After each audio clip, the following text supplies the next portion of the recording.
Hello, welcome to episode 94 of the Sustainable Parenting Podcast. With me, Flora McCormick, licensed counselor, parenting coach, and early childhood mental health consultant. Today we're talking about how to respond to toddlers that get into mischief. We're talking about those between about 2 to 6 when they get into mischief, when you're trying to have a dinner party with friends or you are not paying attention. How do we respond? What's the best way to make it a teachable moment? Hello and welcome to the Sustainable Parenting Podcast. Let me tell you, friend, this place is different.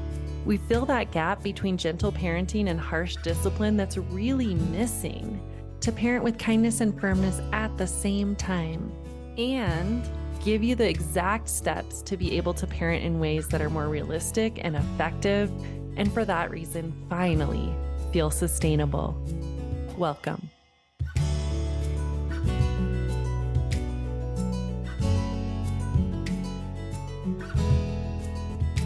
And as we are diving into this question, it came from a client session that I was having this week, one-on-one with a lovely set of parents. They were referred by a preschool. And so just a reminder that if you are wanting to dive in more personally, to have someone listen to your story, hear where the opportunities are for growth, to quickly see more joy and ease in your family system, reach out. I've got a connect link in the show notes, which is just in the description of this episode. Well, here are some thoughts about what to do when your little ones are getting into mischief. And this came from this session where, as I was saying in the intro, this actual situation came up. A family was having a dinner with some friends, and the dads were making the food, and the moms were visiting in another room and actually listening to like a little course online together. Meanwhile, the 3-year-old and 2 younger kids got into some mischief, got into nail polish, got it all over the face. And then even like snuck it under the table and got into it more during dinner. We're bouncing from seat to seat during dinner. And the mom's question was, what could I have done in this moment? I mean, I want to understand she's 3. I don't want to be too harsh. And yet it was like chaos and it was really frustrating and not how I wanted to experience the evening with these lovely friends. So what can be done? Let's think through a couple key areas here to see this in an effective way. The first thing that I want to bring up is the aspect of attention and supervision. We know that kids under 6 especially still need very close supervision pretty much at all times. So we want to be clear that we're not setting up an expectation that this 3-year-old should be able to make wiser choices, but know that, yeah, we still need to be supervising them. Even when there are friends over, they can get into things, they know where things are in our house. And so let's look next time for a way that some adult can be more aware of what the kids are doing. That doesn't mean you have to be constantly interacting with them, but that could look like, kind of barricading the 2 exits to the kitchen if that's the case, and having, activities for the children to be able to do either at the table or on the ground in the kitchen while the dads were cooking. So they're in a room alongside a parent. Even if you aren't interacting with them, your eyes are able to see what's going on. Or perhaps the moms could have been listening to their course in earbuds while being in the same playroom with the kids. Again, to be able to keep an eye on anything that might need to be redirected or corrected. So supervision is really, really important for kids under 6. If they've been getting into mischief and you're getting after them about like, that's not okay and this not okay, that is an indication that we're needing more close supervision so that we can catch it as they're about to get into the thing instead of correcting it afterwards. Prevention is always more valuable than correction afterwards or criticism afterwards. So let's look for those ways to have supervision. Another key thing to think about here is the desire of the child to get your attention. I hear this again and again, situations where mischief happened, where it's very clear that the adults were all occupied doing other things. And it can be about the child's desire to pull you in, that they got into something they knew they shouldn't do. So if you found yourself saying, but she knew that that wasn't okay and she did it anyways, pause and think, oh, well, maybe this was an attempt then to pull me in for attention. Because, yeah, if I choose to do something I know I'm not supposed to do, there's some level that I know that's probably going to pull in my mom or dad to get right in my face, talk to me about it. And even if that's somewhat negative attention, it's attention.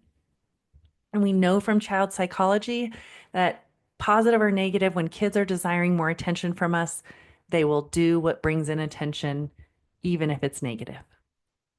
So, what can we do about that? Let's front load with some plans around how to give positive attention. And that would mean, again, supervision. Let's have a way that if we're in the same room with them, we can catch those things that are going well and complement it. Or we can involve them usefully. If they're getting into, continuing to want to reach for drawers they're not supposed to, and I have this inkling in my mind that this is about attention, let's, instead of continuing to correct them and redirect, to say, hey, come on over here. We'd love your help with making dinner. And even kids as young as 3 can be helping, standing up at a chair or one of those little like loft lifted things. That's what we always had in our kitchen, so that the 3-year-old could be at eye level with us and hold a carrot peeler and whittle that thing down to a toothpick. Even 3-year-olds can start out helping in the kitchen with child safe knives or potato peelers. I'll put a link in the show notes of a list of one of my favorite little sets that has these child safe things they can help with in the kitchen. So involve them usefully.